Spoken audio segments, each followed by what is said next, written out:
بسم اللہ الرحمن الرحیم۔ السلام علیکم۔ دیوار شب کی نئی ایپیسوڈ کے ساتھ حاضر ہیں۔ دیوار شب اپلوڈ کرنے میں اس لیے ہمیشہ ڈیلے ہو جاتا ہے کہ جو اس کا ڈرامہ ہے وہ اتنا برا ڈائریکٹ کیا گیا ہے کہ مطلب میرا تو اس سے دل ہی ٹوٹ گیا۔ آپ لوگوں میں سے بھی جو ڈرامہ دیکھ رہے ہوں گے وہ دیکھ رہے ہوں گے کہ ناول اچھا ہے لیکن ڈرامہ بالکل بھی اس کے معیار کا نہیں بنایا ہے انہوں نے، اور بہت زیادہ کریکٹرز کو آپس میں ملا دیا ہے اور عجیب سا کر دیا۔ بس اسی میں ذرا دیکھ کے ڈسہارٹ ہو جاتی ہوں۔ مجھے فیل ہوتا ہے کہ شاید آپ کوئی ناول بھی نہیں سننا چاہ رہا، لیکن ناول آپ سننا چاہ رہے ہیں تو اس کو میں ساتھ ساتھ کرتی جاؤں گی۔ ایک خاص بات بتانی تھی تمہیں۔ پیسے ختم ہو گئے ہوں گے تمہارے پاس، بے نیازی سے کہتے ہوئے دوبارہ ڈریسنگ ٹیبل کے سامنے جا کھڑی ہوئی۔ لیکن کان کھول کے سن لو سلمان، اب میں تمہیں 1 روپیہ بھی نہیں دینے والی۔ صبر سے بیٹھ کر پہلے کا انتظار کرو، جب پاپا اپنے ملازمین کو پے کریں گے تمہیں بھی چیک مل جائے گا۔ میں نے پیسے کب مانگے ہیں؟ وہ اس کے پیچھے آ کھڑا ہوا۔ اچھا، بڑی بات ہے، تم کوئی اور بات بھی کر لیتے ہو کیا؟ وہ بڑے حد تک آمیز انداز میں مسکرائی۔ آرام سے تو سن لو۔ چند لمحوں میں اس کا سارا جوش و خروش ٹھنڈا پڑ چکا تھا اور لہجے میں وہی مخصوص مسکینیت اتر آئی تھی جو زوبیہ کی بخشی ہوئی تھی۔ جویا کی شادی کینسل ہوگی، ابھی آپا گل کا فون آیا تھا۔ اس گھٹیا عورت کا نام لیے بغیر بھی تم مجھے یہ بات بتا سکتے تھے نا۔ برش ہاتھ سے رکھ کے وہ اس کی طرف پلٹی۔ تمہیں جویا کی شادی کا سن کر حیرت نہیں ہوئی؟ مجھے اس کی شادی ہو جانے پہ حیرت تھی، ختم ہونے پر نہیں۔ وہ اپنا بیگ کھول کر کچھ چیک کر رہی تھی۔ سلمان نے ایک نگاہ اس کی تیاری کو دیکھا۔ شادی ختم نہیں ہوئی، ملتوی ہوئی ہے۔ امی کی طبیعت خراب ہوگی اچانک۔ بہت سوچ سمجھ کر اس نے جملے ترتیب دیے تھے، حالانکہ آپا گل سے رو رو کر جویا کے حتمی انکار کا قصہ بھی سنا چکی تھی۔ اس نے پتہ نہیں اتنی سی بات بھی ڈھنگ سے سنی تھی یا نہیں۔ سلمان کو شبہ سے گزرا۔ میں جا رہی ہوں، تم گھر پر ہی رہنا اور ذرا سر پر کھڑے رہنا ملازموں کے، پتہ چلے سارا وقت ٹی وی کے سامنے بیٹھ کر گزار دیا۔ ایک تو تمہاری آرام طلبی سے اتنی عاجز آ چکی ہوں کہ… کندھے پہ بیگ ڈال کے وہ جس طرح دروازے کی طرف بڑھی تھی، سلمان کا شبہ یقین میں بدلا تھا۔ زوبیہ نے یقیناً نہیں سنا تھا۔ امی کی طبیعت خراب ہو گئی ہے زوبی، وہ ہاسپٹل میں داخل ہیں۔ وہ تیزی سے آگے بڑھ کے اس کے سامنے آ کر کھڑا ہوا۔ مر تو نہیں گئی ہیں جو تم اس قدر شکل بنا کر پریشان کھڑے ہو؟ کچھ نہیں ہوتا انہیں، سب ڈرامے ہیں تمہاری ماں بہن کے، ہٹو سامنے سے۔ ہم تھوڑی دیر کے لیے انہیں دیکھ آتے ہیں، پلیز زوبی، میری خاطر، بس تھوڑی دیر۔ زوبیہ نے حیرت سے اس کی طرف دیکھا۔ تمہارا دماغ تو نہیں خراب ہو گیا سلمان؟ اور خبردار جو تم اس وقت گئے، پہلے میں آ جاؤں، پھر شام میں اگر گاڑی فارغ ہوئی تو چلے جانا۔ میں ٹیکسی سے چلا جاتا ہوں، ہاسٹل میں سب لوگ وہاں ہاسپٹل میں جمع ہیں۔ اسے پتا تھا کہ زوبیہ کی مرضی کے بغیر وہ ہل بھی نہیں سکتا، اس لیے جتنی خوشامد ممکن تھی لہجے میں موجود تھی۔ ٹیکسی کا کرایہ پتہ ہے یہاں سے وہاں تک کا؟ اور تم ویسے بھی جا کر کیا کرو گے؟ ایک انجیکشن تھا کہ تو پیسے نہیں ہیں تمہارے پاس، جاؤ گے تو شرمندگی ہوگی، بیٹھو آرام سے گھر میں۔ اس بار وہ اپنی بات کہہ کر رکی بھی نہیں۔ وہ پیچھے جاتا تو اب کے لازماً وہ بری طرح ناراض ہوتی، اسے تجربہ تھا۔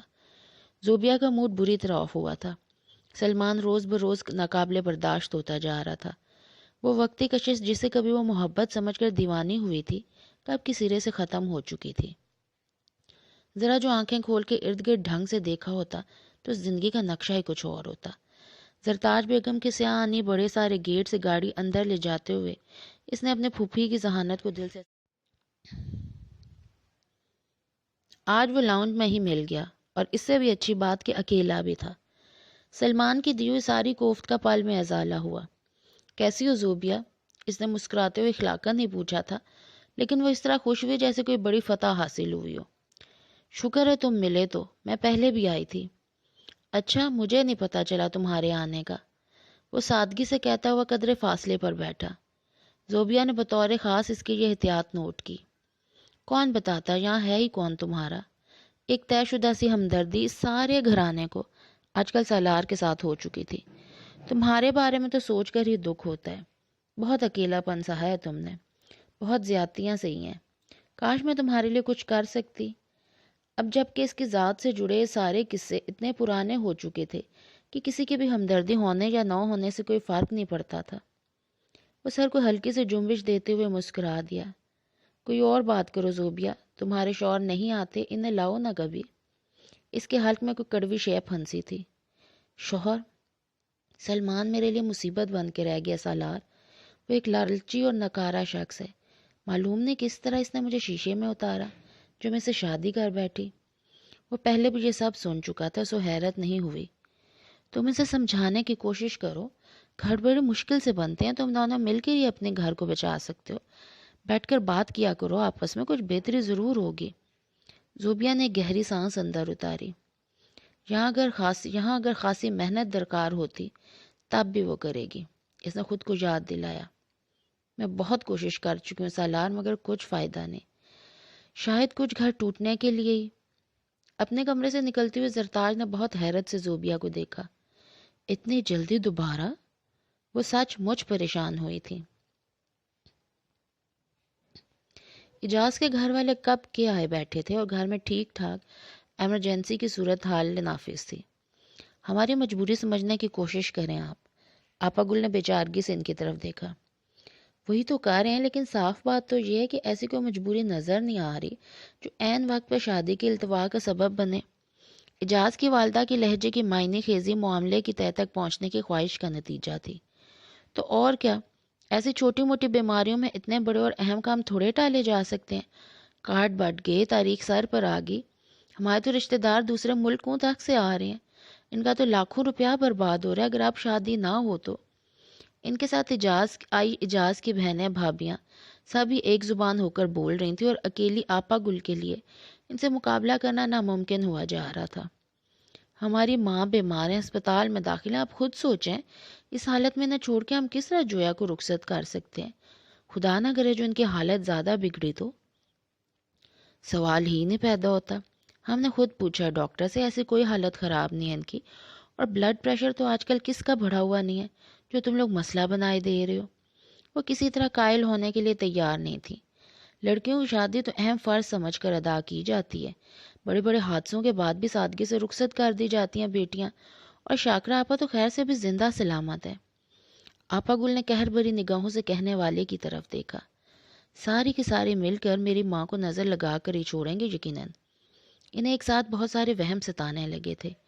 دل تو چاہ رہا تھا کہ ایک ایک کی ہوش ٹھکانے لگا دیں، یہ بڑا نازک وقت تھا، سوچ سمجھ کر تحمل سے اس مرحلے کو طے کرنا تھا۔ اللہ ہماری امی کو لمبی عمر دے، جویا کی شادی کے لیے ان کے بھی بہت ارمان ہیں، ہم ایسے میں کیسے شادی کر سکتے ہیں کہ وہی اس میں شریک نہ ہو؟ یہ ناممکن ہے۔ گروپ بنا کر آئی وہ ساری خواتین ایک دوسرے کا منہ دیکھنے لگی تھی۔ اجاز کی والدہ بے نفس نفیس تشریف لائی تھیں، سو سب سے زیادہ بے عزتی محسوس کرنے میں بھی حق بجانب تھی، اور اگر ہمیں منظور نہ ہو تب؟ انہیں خوش فہمی تھی کہ پچھلی ساری باتوں کی طرح ان کی یہ بات بھی مان لی جائے گی، سو اپنی بات کہتے ہوئے انہوں نے ایک تفاخرانہ نگاہ رشتہ دار خواتین پر ڈالی، جنہیں وہ پورا یقین دلا کر لائی تھی کہ اپنی بات منوا کر ہی اٹھیں گی۔ لیکن تب بھی فی الحال ہمارے لیے یہ ممکن نہیں ہے۔ آپا گل نے شاید ہی خود کو کبھی اتنا بے بس محسوس کیا ہو۔ بریکنگ نیوز کے بعد والی سراسیمگی اس ڈرائنگ روم میں یہاں سے وہاں تک پھیلی۔ تو گویا آپ کی طرف سے صاف انکار ہے؟ میں نے یہ نہیں کہا، حالانکہ وہ یہی کہہ رہی تھی، مگر الفاظ میں ابہام رہنا ضروری تھا تاکہ سند رہے اور بوقت ضرورت کام آئے۔ مطلب تو یہی ہے نا؟ ایک کایا سی خاتون نے آگے بڑھ کر پورے یقین سے حتمی نتیجہ نکالا۔ آپا گل نے ایک گہری سانس لی۔ والدہ کی کمی اس وقت شدت سے محسوس ہو رہی تھی۔ مہمان آئی خواتین میں ان چند لمحوں کی خاموشی سے اضطراب اور بھی بڑھا۔ رشتہ ختم ہونے کی سنسنی خیزی بالکل قریب آ کر بھی نہیں آ پا رہی تھی۔ اجاز کی والدہ، بھابھی اور بہنوں نے آنکھوں ہی آنکھوں میں آگے کے لائحہ عمل طے کیا۔ ٹھیک ہے، پھر اگر آپ کی مجبوری ہے تو پھر ہم بھی ایسے سنگ دل تو نہیں، کر لیتے ہیں انتظار کچھ دن اور۔ آگے جو پروگرام ہو بتا دیجیے گا۔ جو رشتہ اپنی آخری سانس لے رہا تھا، اسے پھر سے بچا کر وہ لوگ اٹھ کھڑی ہوئیں۔ آپا گل کو تو خود یقین نہیں آ رہا تھا۔ رشتہ دار خواتین سخت بے مزہ ہو کر واپس ہوئی تھی۔ بیکار میں اتنا وقت ضائع ہوا، پہلے ہی اتنا خرچہ ہو چکا تھا۔ فیصلہ آباد سے کراچی آنا، وہ بھی پوری فیملی کو لے کر، آسان تھوڑی ہے۔ تائی چٹی ٹائپ وہ خاتون باقاعدہ خفا ہو چکی تھی، لیکن ان کی شکایت پہ کان دھرنے کی ضرورت محسوس نہیں کی جا رہی تھی۔ اتنا جہیز، اتنا مہنگا فرنیچر، سپلٹ کارپیٹ، پردے، گھر کی شکل بدلی جا رہی تھی، اور اسی جذباتیت کے پیچھے اپنے ہاتھوں اپنا ہی نقصان۔ ہم تو خود بیٹیوں والے ہیں، پھر اس میں جویا کا کیا قصور جو اسے سزا دی جائے؟ ان کی ترجیحات میں جو چیز سب سے آخر میں کیا سرے سے تھی ہی نہیں، اپنی شرافت کے سرٹیفکیٹ کے طور پر انہوں نے اس کا حوالہ دیا تھا۔ نیچے کے منزل میں ان سب کے جانے کے بعد خاموشی چھا چکی تھی۔ زویا نے چائے کے سارے برتن سمیٹ کر کچن میں ڈھیر کیے اور تیزی سے اوپر آئی۔ جویا کمرے میں استری سٹینڈ پر کھڑی کپڑے استری کر رہی تھی۔ تمہارے کالج کے پورے ہفتے کے کپڑے پریس کر دیے میں نے، اسے دیکھتے ہوئے بڑی خوش دلی سے کہہ رہی تھی۔ زویا نے غور سے اس کی شکل دیکھی۔ کتنی مدت بعد وہ اپنے پرانے موڈ میں محسوس ہو رہی تھی، مطمئن، فریش، سب کا خیال رکھنے والی۔ اس انتہائی پریشان کن حالات میں بھی زویا کو اچھا لگا تھا۔ وہ لوگ چلے گئے ہیں؟ پیچھے بیڈ پر بیٹھتے ہوئے جویا نے پوچھا تو زویا نے اسے جواب دیا، مگر وہ پھر بغیر کوئی تبصرہ کیے اپنے کام میں مصروف رہی۔ بڑی مشکل سے آپا گل نے انہیں شادی کرنے پر راضی کیا ہے۔ شاید اس کی بے نیازی سے چڑ گئی زویا نے اسے حالات کے سنگینی کا احساس دلانا چاہا۔ بیکار کی مشقت میں پڑی آپا گل، سیدھے سیدھے رشتہ ختم کر دینے کی اطلاع دینی چاہیے تھی، ان کا بھی وقت بچتا۔ اور پھر جو طوفان کھڑا ہوتا فوری طور، اس کو کنٹرول کرنا آسان ہوتا کیا؟ کوئی طوفان نہیں کھڑا ہونا تھا، انسان میں اپنی بات کہنے کی جرت ہونی چاہیے اور پھر اس پر قائم رہنے کی۔ آگے سب خیر ہے۔ لاپرواہی سے کہتے ہوئے اس نے استری کا سوئچ بند کیا اور ہینگر اٹھا کے الماری کی طرف موڑ گئی۔ اتنا آسان بھی نہیں ہے، خاندان کو تمہیں فیس کرنا پڑے تو پتہ چل جائے۔ طنز کر رہی ہو؟ نہیں، جو حقیقت ہے سو ہے۔ میں اس سے زیادہ تلخ حقیقت کو فیس کر چکی ہوں اور اس سے بڑے طوفان کو۔ الماری بند کر کے وہ سامنے صوفے پر آ کر بیٹھی۔ تو اب اس کا بدلہ لیا کیا گھر والوں سے؟ پچھلے 2 دن میں جتنے ہنگامے برپا ہو چکے تھے وہ یوں ہی بات بات پر لہجہ تلخ کر رہے تھے۔ زویا بھی نہیں بچ سکی تھی۔ بالکل سچ کہہ رہی ہوں جویا، پہلی بار مجھے سمجھ نہیں آ رہا کہ میں تمہارا ساتھ دوں یا گھر والوں کا۔ تمہیں جو ٹھیک لگتا ہے وہ کرو، میں نے صرف اپنا حق استعمال کیا اور بس۔ ایک وہی تھی جو اب اتنی پرسکون تھی جتنی پہلے کبھی محسوس نہیں ہوئی تھی۔ سچی بات تو یہ کہ زویا کو وہ خاصی خوش اور خود غرض محسوس ہونے لگی تھی۔ تمہاری بات کتنی بھی ٹھیک صحیح، لیکن مان لو کہ طریقہ کار بالکل غلط ہے۔ انکار کرنا تھا تو اس وقت کیا ہوتا ہے جب رشتہ طے ہو رہا تھا، اب یہ وقت نہیں تھا۔ میرے پاس یہی وقت باقی بچا تھا زویا، یہ نکل جاتا تو پھر تو کوئی ازالہ بھی ممکن نہیں تھا۔ اس کی آواز دھیمی پڑی اور مسکراہٹ معدوم۔ زویا کو اپنی زیادتی کا احساس ہونے لگا۔ سوری، میں تمہیں تکلیف نہیں پہنچانا چاہتی زویا، لیکن یہ سب کچھ جو ہو رہا ہے پریشان کن تو ہے نا۔ وہ اٹھ کر اس کے قریب آ کر بیٹھی۔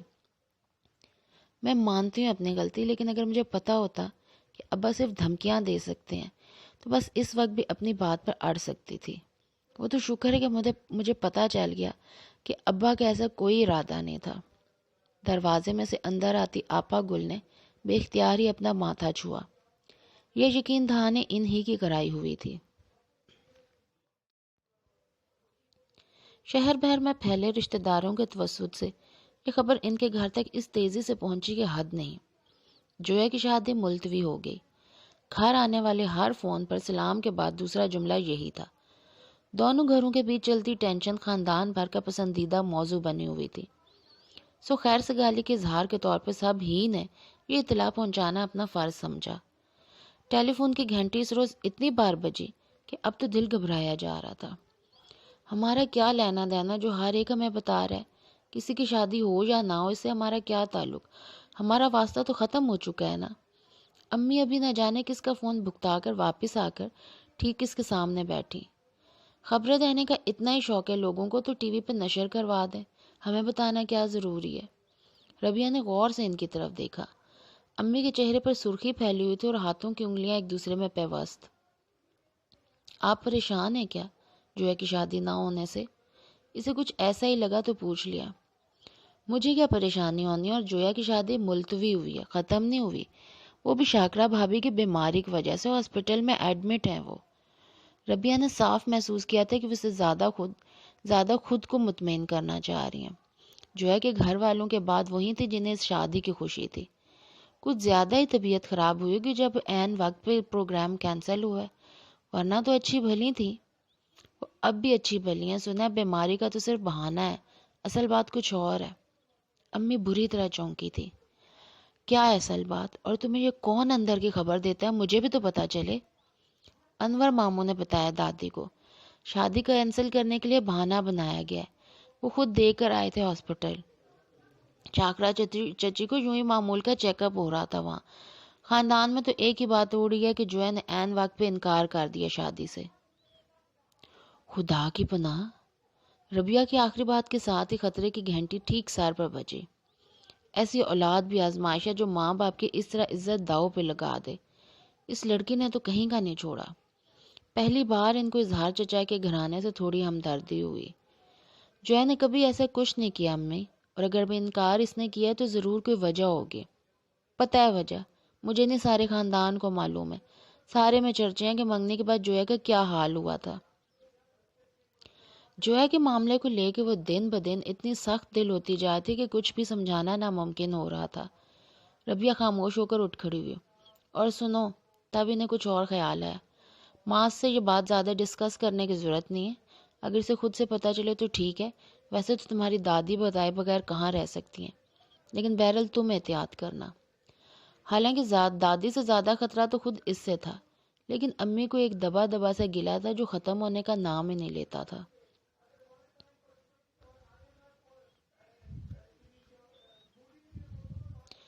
کھڑکی سے پردے سرکا کر گیتی نے پٹ کھولے تو روشن چمکتا ہوا دن کمرے میں اتر آیا۔ سامنے بڑا سا لان اور کھلے ہوئے کتنے ہی پھول۔ وہ خود بخود ہی مسکرا دی۔ زندگی میں یہ تبدیلی سے اچھی لگنے لگی تھی، لیکن پھر بھی اپنا کمرہ اور پچھلا برآمدہ یاد آتا ہی تھا۔ ناشتہ اوپر ہی منگوا لوں؟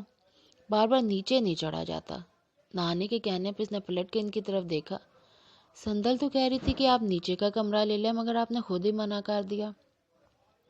مجھے یہاں مستقل تھوڑی رہنا ہے، تمہارے لیے اوپر کا کمرہ بہتر تھا، اس لیے میں نے اسے منع کر دیا۔ چونکہ نانی کو ہی ہمیشہ اس کے اچھے برے کا پتہ ہوتا تھا، سو وہ فرما برداری سے سار ہلاتے ہوئے اس کے پاس آ بیٹھی۔ آپ مستقل بھی تو رہ سکتی ہیں نانی، کتنا اچھا تو لگ رہا ہے یہاں، کیسی کھلی کھلی سی فضا ہے، صبح کتنی روشن لگتی ہے یہاں، اور کتنے پرسکون۔ ٹیرس پر کھڑے ہو کر دیکھیں گے تو دور دور تک ستارے ستارے آسمان پر۔ تمہیں اچھا لگ رہا ہے نا، بس یہی کافی ہے۔ نانی کو بڑا اطمینان حاصل ہوا تھا اس کی بات پہ۔ وہ تو آپ ہیں ابھی، اس لیے اچھا لگ رہا ہے، آپ چلی جائیں گی تو پھر کہاں اتنا سکون ہوگا۔ کچھ دن لگے گا، پھر عادی ہو جاؤں گی۔ دیکھا نہیں آتے ہوئے کتنا گھبرا رہی تھی، مگر اب سیٹ ہوتی جا رہی ہوں۔ بات تھی بھی ٹھیک۔ نانی کا چاند دن رکنا اس کے حق میں بڑا ہی بہتر ثابت ہوا تھا۔ ایک بالکل نئی دنیا، نئی صبح شام، نیا ماحول۔ اب سالار آئے تو تم یونیورسٹی میں داخلہ لے لو، اس سے مشورہ کر کے، یا پھر کچھ اور جس میں باہر نکل کے کچھ کرنا پڑے۔ ملازمہ ناشتے کی ٹری پہنچا گئی تھی۔ نانی کو سالار ناشتہ کرتے ہوئے ہی یاد آیا، وہ تو پتہ نہیں کہاں رہ گئے، آئیں گے بھی واپس یا نہیں۔ گیتی کی آواز دھیمی ہوئی تھی۔ نانی ستارہ نے غور سے اس کی طرف دیکھا، لیکن اس کا سر جھکا ہوا تھا۔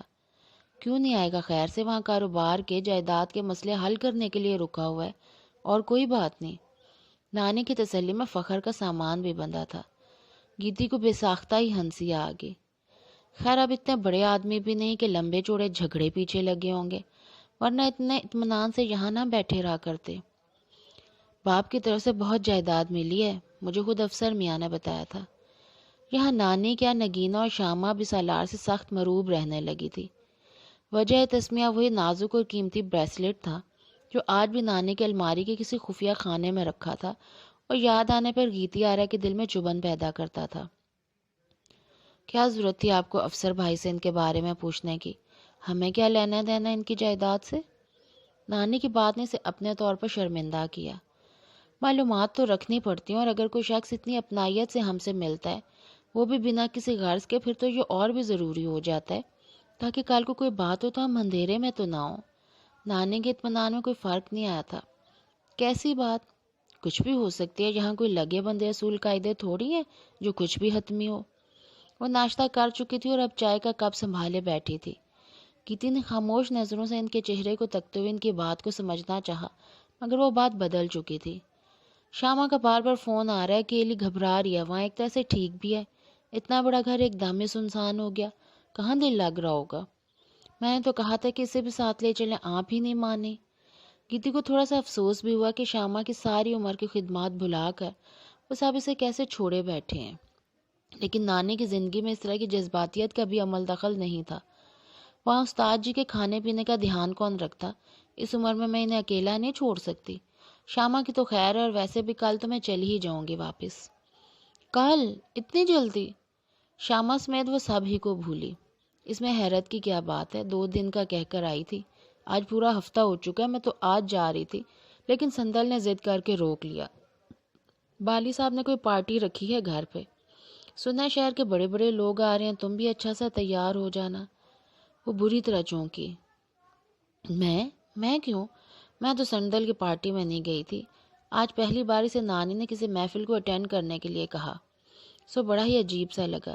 گھبرانے کی بات نہیں، شہر کے معزز لوگ ہیں سارے، اپنی اپنی فیملیز کے ساتھ آ رہے ہیں، بیویاں بیٹیاں ساتھ لے کے۔ بالی صاحب بتا رہے تھے کہ کئی لوگوں نے تو باقاعدہ سفارش دلوائی ہے تقریب میں آنے کے لیے، کہ ہماری بیٹیوں کو بہت شوق ہے سندل سے ملنے کا۔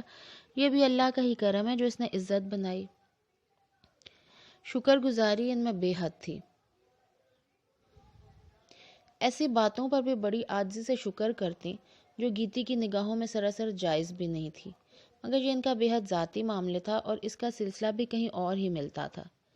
لیکن مجھے تو کوئی شوق بھی نہیں ہے پارٹیوں کا، پھر مجھے کیوں؟ گیتی کے لیے یہ نیا حکم نامہ بڑے کٹھن مرلے کی تمہید بنتا جا رہا تھا۔ سمجھا کرو، ملو جلو گے نہیں تو کیسے زندگی بسر ہوگی؟ نئے لوگ، نئی لڑکیاں، دوستی کرو لوگوں سے، انہیں بھی پتہ چلے کہ سندل کی ایک چھوٹی بہن بھی ہے۔ اس نے کچھ کہنا چاہا مگر ان کی دل آزاری کے خیال سے چپ رہی۔ یہاں عزت کا مروجہ معیار محض گھر بدل لینے سے نہیں حاصل ہو جاتا، یہاں چھان پھٹک کا عمل مستقل مزاجی سے جاری رہتا ہے، تا دیر کہ انسان خود ہی ریزہ نہ ہو جائے۔ وہ نہیں ہونا چاہتی تھی، سو اسی لیے ایک کونے میں منہ دے کر ساری زندگی بسر کر لینے کی خواہش مند تھی، مگر یہ بات نانی کو بتانا ضروری بھی نہیں تھا۔ بھائی سبزہ زار پر رات کی پارٹی کے انتظامات کا سلسلہ شروع ہو چکا تھا۔ گیتی نے دن میں کتنی ہی باہر ٹیرس پر سے جھانک کر اس ساری چہل پہل کو دیکھا اور پہلے سے زیادہ متاثر ہوتی رہی۔ گہری ہوتی رات میں گاڑیوں کی ایک لمبی سی قطار یہاں سے وہاں تک لگتی چلی گئی۔ جدید طرز کے مغربی لباس، گہرے میک اپ، فیشن کے دور میں آگے نکلنے کی دھن میں عجیب و غریب بھولیے گیتی نے حیرت سے ان عورتوں کو دیکھا جن کا تعلق طبقہ عمرہ سے تھا۔ آج وہ پھر کئی دن بعد جہاں آ سکا تھا۔ بچوں کے آنے میں ابھی کچھ وقت باقی تھا، سو ابھی اس کے حساب سے یہاں سناٹا ہی ہونا چاہیے تھا، لیکن کوئی اور تھا جو اس کار خیر میں اپنا حصہ ڈالنے کے لیے بڑی محویت سے مصروف عمل تھا۔ معاذ ہلکے سے مسکرا دیا۔ بائک کھڑی کر کے بے آواز قدموں سے چلتا ہوا جب تک اس کے قریب پہنچا، وہ مکمل بے خبری کے عالم میں ہاتھ میں لیے کپڑے سے رگڑ رگڑ کے کرسیاں چمکائی گئی۔ آپ؟ معاذ کی آہٹ پہ وہ بری طرح چونکی تھی۔ یہ کیا کر رہی ہو تم؟ کچھ نہیں، بس ایسے ہی۔ اعتراف جرم کے انداز میں اس نے نگاہیں جھکائی اور ہاتھ میں تھامے ہوئے کپڑے کو گول مول کرتے ہوئے مٹھی میں دبایا۔ معاذ نے اس کے سرخ پڑتے ہوئے چہرے پر پھیلی شرمندگی کو دلچسپی سے دیکھا۔ یہ سب تم نے کیا ہے؟ ہاتھ کا اشارہ کرتے ہوئے اس نے خود بھی ایک نگاہ ترتیب سے رکھی صاف ستھری کرسیوں پر ڈالی تھی۔ سامنے میز پہ دھلا ہوا میز پوش اور ایک پرانے پلاسٹک کے مگ میں یہیں سے توڑ کر ڈالی گئی گلاب کی ٹہنیاں۔ ماحول میں ایک دم میں جیسے ترتیب اور حسن جھلکنے لگا تھا۔ گڈ، بہت ہی اچھا لگ رہا ہے۔ وہ تعریف کیے بغیر نہیں رہ سکا۔ زری نے اس سے ہمت پا کر نگاہ اٹھا کر اس کی طرف دیکھا تھا۔ وہی نرم سے مسکراہٹ اور سارے وجود کو منور کرتا ایسا روشن احساس جو اس کو نظر بھر کر دیکھنے کی بھی اجازت نہیں دیتا تھا۔ لیکن یہ سب تمہارے کرنے کے کام تھوڑی ہیں، یہاں سب ہیں، کوئی نہ کوئی کرے گا نا۔ میں خود جب روزانہ آتا تھا تو یہ میری ہی ڈیوٹی تھی۔ زری کے دل پہ چوٹ سی پڑی۔ آپ کیوں کرتے تھے؟ بھلا یہ کام اس کے کرنے کے تھے، اتنی آن بان والے، اتنے قابل کے۔ زری کی محدود معلومات میں معاذ کی قابلیت کے اظہار کے لیے کوئی موضوع لفظ بھی نہیں تھا۔ وہ خیال کے اتنے اونچے برج پر بیٹھا تھا کہ گردن اٹھا کر دیکھو تو گردن ہی درد کرنے لگے۔ کیوں؟ تم بھی تو کرتی ہو، وہ لاپرواہی سے کہتا ہو اس کے دونوں بھتیجوں سے ہاتھ ملانے لگا۔ اور مجھ سے کہیں زیادہ اچھا کرتی ہو، مجھ سے تو کبھی سیدھی لائن بھی نہیں بنتی کرسیوں کی۔ وہ اپنے ہی اوپر ہنس پڑا۔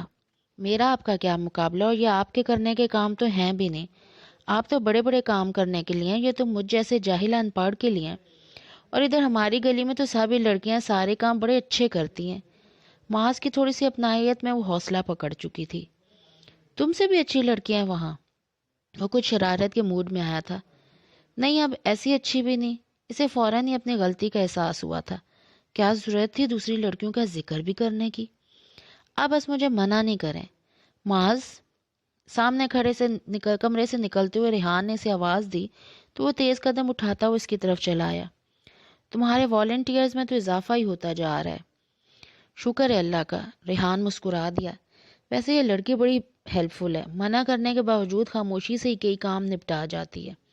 کہتی ہے کہ میرا دل کرتا ہے میں بھی آپ لوگوں کے ساتھ کچھ کام کروں، ہم لوگوں کو بھی آسانی ہوگی اس کے آنے سے۔ ریحان بتانے لگا۔ چلو اچھا ہے، اگر چند لوگ اور اس طرح ساتھ دینے کے لیے آ جائیں تو ہم کافی کچھ کر سکتے ہیں، منع مت کرو اسے جب وہ اپنی خوشی سے کہہ رہی ہے۔ وہ کہتا ہوا سامنے میز پر رکھا رجسٹر چیک کرنے لگا۔ بیگم زرتاج نے بھی چیک بھجوا دیا ہے۔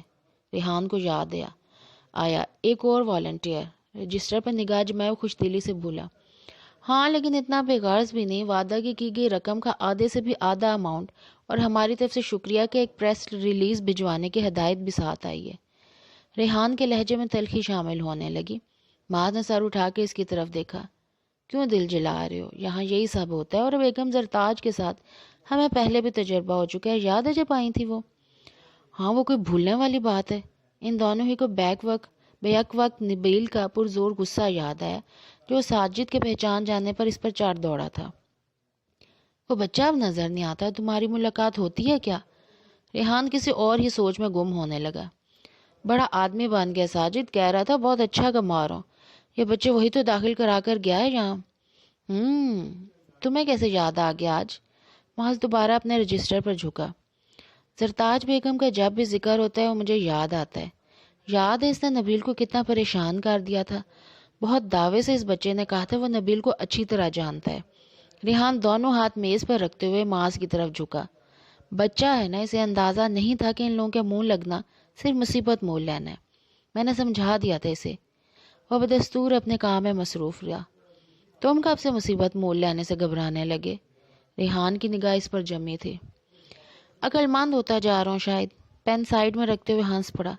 سمجھا کرو یار، نبیل جیسے لوگ اپنی حقیقت کا سامنا کرتے ہوئے اتنا ڈرتے ہیں جیسے موت ان کے سامنے آ کھڑی ہو۔ مجھے یقین ہے کہ ساجد ٹھیک کہہ رہا تھا، لیکن نبیل خام کا اس کا دشمن ہو جاتا، اور یہ بہت گھٹیا کلاس کے لوگ ہیں، کچھ بھی کر سکتے ہیں، فاصلہ ہی بہتر ہے۔ اگلے ہفتے ہم لوگ یہ کلاس یہاں سے شفٹ کریں گے انشاءاللہ۔ میں تو سوچ رہا تھا کہ وہ افتتاح بھی بیگم زرتاج سے کروائیں، بہرحال کچھ نہ کچھ تو سپورٹ کرتی ہیں۔ معاذ نے بڑی گھمبیر سے سنجیدگی خود پہ طاری کرنی چاہیے، لیکن مسکراہٹ بے اختیار ہونٹوں پر آ گئی۔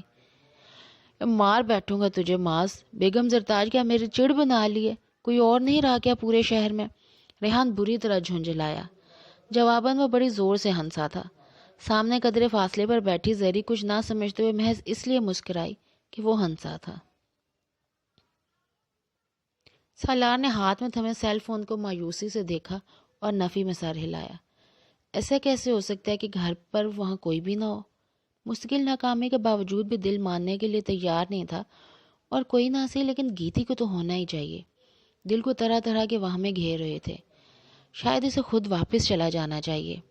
بے ساختہ آنے والا خیال اتنا زور آور تھا کہ وہ حمیدی صاحب کے بتائے سارے ضروری کام لپیٹ کر ایک طرف رکھنے کے لیے تیار ہوا، اور اس پر وہ ان کی ایک نہیں سنے گا۔ پورا پکا ارادہ کر کے وہ اپنے کمرے سے نکلا، اور جب لاؤنج کی سیڑھیوں سے اتر رہا تھا تو نیچے کھڑی زرتاج نے بھی اس کی فکر مندی کو نوٹ کیا۔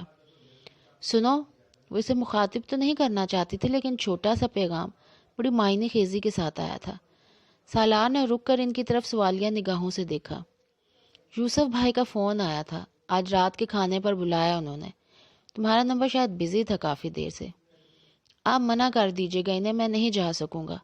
مختصر سا جواب دیتے ہوئے آگے بڑھنے لگا تو وہ تیزی سے پیچھے آئیں۔ میرا خیال ہے وہ نہیں مانیں گے، انہوں نے کچھ اور لوگوں کو بھی بلایا تم سے ملوانے کے لیے۔ میں نے کہا نا میں نہیں جا سکوں گا۔ پہلی بار اس کے لہجے کی رکھائی زرتاج کے لیے اطمینان بخش ٹھہری۔ شکر ہے جو اس کے بھائی کے گھرانے کے ساتھ مل کے اس کے مخالفت میں گروپ نہیں بنا رہا۔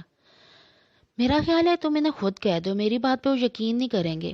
وہ اپنے اطمینان کو بخوبی چھپا کر یوں ہی میز پر سے اخبار اٹھاتی ہوئی قریبی صوفے پر جا بیٹھی۔ سالار نے بہت بیزار سا ہو کر سر کو ہلکے سے جھٹکا۔ سارے کے سارے منافق اور مفاد پرست لوگ. پتہ نہیں کیوں وہ یہاں چلا آیا، اور آیا بھی تھا تو اتنے دن رکنے کی کیا ضرورت تھی؟ خیام سے مل کر چلا جانا تھا بس. اسے سب سے زیادہ غصہ خود پر آنے لگا تھا. زرتاج نے اخبار کی اوٹ سے اس کے چہرے پر پھیلی بیزاری کو بخوبی نوٹ کیا. وہ پریشان تھا. وجہ جانے بوجھے بغیر ہی زرتاج کے دل کو بڑی کمینی سی خوشی نے گھیرا. سالار نے وہیں رک کر یوسف کمال کی دعوت کو نمٹا دینے کا فیصلہ کیا، اور اپنے سارے الجھنوں اور کوفت کے باوجود وہ اخلاقیات نبھانے والا انسان تو تھا ہی. بہرحال زرتاج نے اسے بڑی وزاداری سے فون پر معذرت کرتے سنا. دوسری طرف سے اسرار بڑھتا جا رہا تھا. زرتاج کو اس کا اندازہ سالار کی باتوں سے ہو رہا تھا.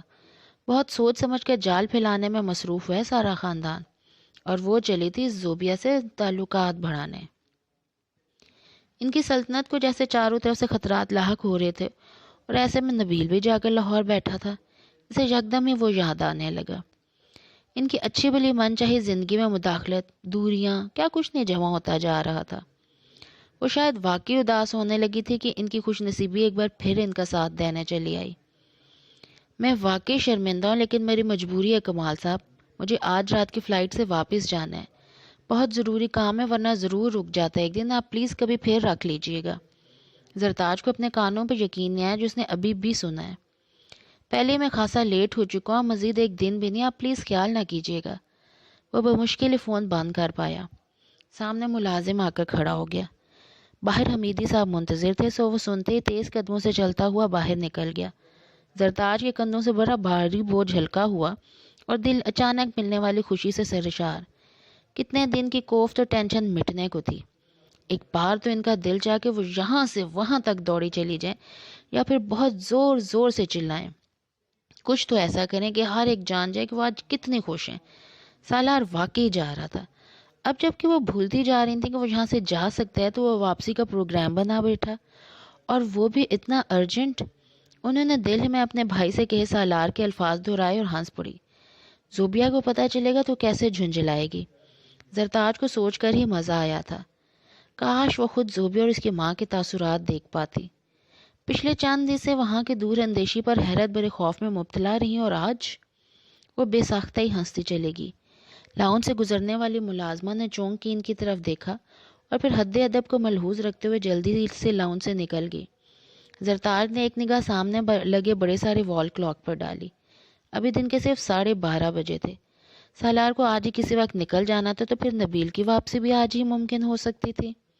کتنے دن سے وہ وہاں بیٹھا تھا، اور زرتاج کے ہر اصرار کے باوجود مشکل ٹال مٹول کیے جا رہا تھا، مگر اب وہ اس کی ایک نہیں سنیں گی. بہت پرجوش سا ہو کر زرتاج نے نبیل کا نمبر ملایا، مگر شاید ابھی تک سو کر بھی نہیں اٹھا تھا، تبھی اس کا فون بند مل رہا تھا. زرتاج کو جوش و خروش کو بریک سا لگا. نبیل ہی تھا جو اس خبر کو سننے کا سب سے زیادہ حقدار تھا.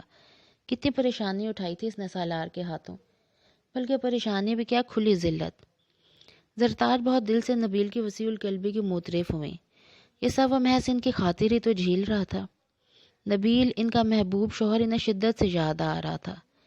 اگر وہ واپسی کی سیٹ کنفرم کرا کر نبیل کو اطلاع دیں تو یہ زیادہ خوبصورت سرپرائز ہوگا اس کے لیے. ایک بھرپور سے مسکراہٹ جیسے زرتاج کے چہرے پر مستقل ہی ٹھہری تھی. ایک ہی لمحے میں انہیں کچھ گزرے ہوئے مشکل پل یاد ہے. کبھی ان کی اپنی فراست کام آئی، اور کبھی قدرت سے ملا تعاون. غرور سے تنی گردن اور ہی مخصوص تیور، اپنے ریشمی بالوں کو سمیٹتے ہوئے اٹھ کے کھڑی ہوئی تھی کہ بڑا باہر نامانوس سا ہنگامہ مچا. ایک ساتھ دوڑتے ہوئے کئی بھاری قدموں کی آوازیں آنے لگیں. زرتاج کا دل بڑی زور سے دھڑکا. لاؤنج کا دروازہ بند کرو، اندر سے فوراً، وہ بہت زور سے چلائیں. پہلا خیال انہیں دن دہاڑے پڑنے والے ڈاکے کا ہی آیا تھا، مگر تب یہ باہر کی طرف کھلنے والے لاؤنج کا دروازہ پورا کھلتا گیا. یہ اس کے اپنے وفادار ملازم تھے جو اس طرح بےتابی سے اندر داخل ہوئے تھے.